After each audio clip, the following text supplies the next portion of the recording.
ഇസ്രായേലിന്റെയും അമേരിക്കയുടെയും അത്യാധുനിക പ്രതിരോധ സംവിധാനങ്ങൾ പോലും പരാജയപ്പെടുന്ന രീതിയിൽ ഇറാൻ തങ്ങളുടെ സൈനിക കരുത്ത് തെളിയിച്ചിരിക്കുകയാണ്.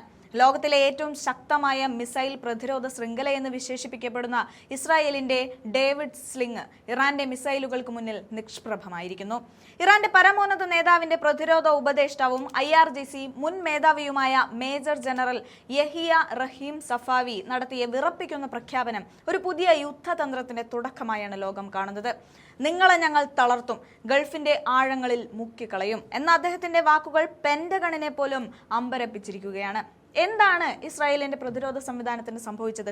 മാർച്ച് 21 നടന്ന ആക്രമണത്തിൽ തെക്കൻ ഇസ്രായേലി നഗരങ്ങളായ ഡിമോണയെയും ആരാദിനെയും ലക്ഷ്യമാക്കി വന്ന ഇറാന്റെ ഗദ്ദർ ക്ലാസ് ബാലിസ്റ്റിക് മിസൈലുകളെ തടയാൻ ഡേവിഡ് സ്ലിംഗിന് സാധിച്ചില്ല.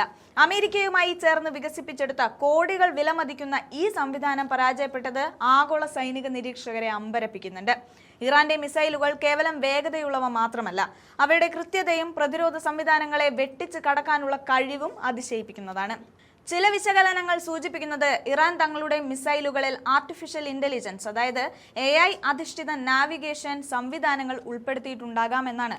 ഇതുവഴി ശത്രുവിന്റെ ഇന്റർസെപ്റ്റർ മിസൈലുകൾക്ക് ലക്ഷ്യം തിരിച്ചറിയാൻ കഴിയാത്ത വിധം പാത മാറ്റാൻ ഇറാന്റെ മിസൈലുകൾക്ക് സാധിക്കുന്നുണ്ട്.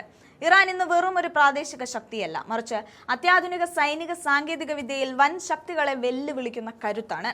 ലക്ഷ്യസ്ഥാനത്തെ കൃത്യമായി തകർക്കുന്ന ഹിറ്റ് ടു കിൽ വിദ്യയും അതിവേഗ റഡാറുകളും ഇറാന്റെ കരുത്ത് വർദ്ധിപ്പിക്കുന്നുണ്ട്. ഹോർമുസ് കടലെടുക്ക് ഉൾപ്പെടെയുള്ള തന്ത്രപ്രധാനമായ മേഖലകളിൽ പൂർണ്ണ നിയന്ത്രണം തങ്ങൾക്കാണെന്ന് ഇറാൻ ഇതിലൂടെ തെളിയിക്കുന്നുമുണ്ട്. അമേരിക്കൻ നാവികപ്പടയെയും സഖ്യകക്ഷികളെയും ലക്ഷ്യം വെച്ചുകൊണ്ട് ഇറാൻ നടത്തുന്ന ഈ നീക്കങ്ങൾ മേഖലയിലെ ആധിപത്യം പിടിച്ചെടുക്കാനുള്ളതാണ്. ചെലവ് കുറഞ്ഞ ഇറാനിയൻ മിസൈലുകളെ തടയാൻ കോടിക്കണക്കിന് ഡോളർ വില വരുന്ന ഇന്റർസെപ്റ്ററുകൾ ഉപയോഗിക്കേണ്ടി വരുന്നത് ഇസ്രായേലിനും അമേരിക്കയ്ക്കും വലിയ സാമ്പത്തിക തന്ത്രപരമായ വെല്ലുവിളിയാണ് ഉയർത്തുന്നത്. രാഷ്ട്രീയ തലത്തിലും സ്ഥിതിഗതികൾ അതീവ സങ്കീർണമാണ്. അമേരിക്കൻ പ്രസിഡന്റ് ഡൊണാൾഡ് ട്രംപ് ഇറാനുമായി ചർച്ചകൾ നടക്കുന്നുണ്ടെന്ന് അവകാശപ്പെടുമ്പോഴും അതൊരു വ്യാജ വാർത്ത മാത്രമാണെന്ന് പറഞ്ഞ് ഇറാൻ അത് തള്ളിക്കളയുകയാണ്. ഉപരോധങ്ങൾ പൂർണ്ണമായും നീക്കാതെയും ആക്രമണങ്ങൾ അവസാനിപ്പിക്കാതെയും യാതൊരു വിട്ടുവീഴ്ചയ്ക്കും തങ്ങൾ തയ്യാറല്ല എന്ന നിലപാടിലാണ് ഇറാൻ.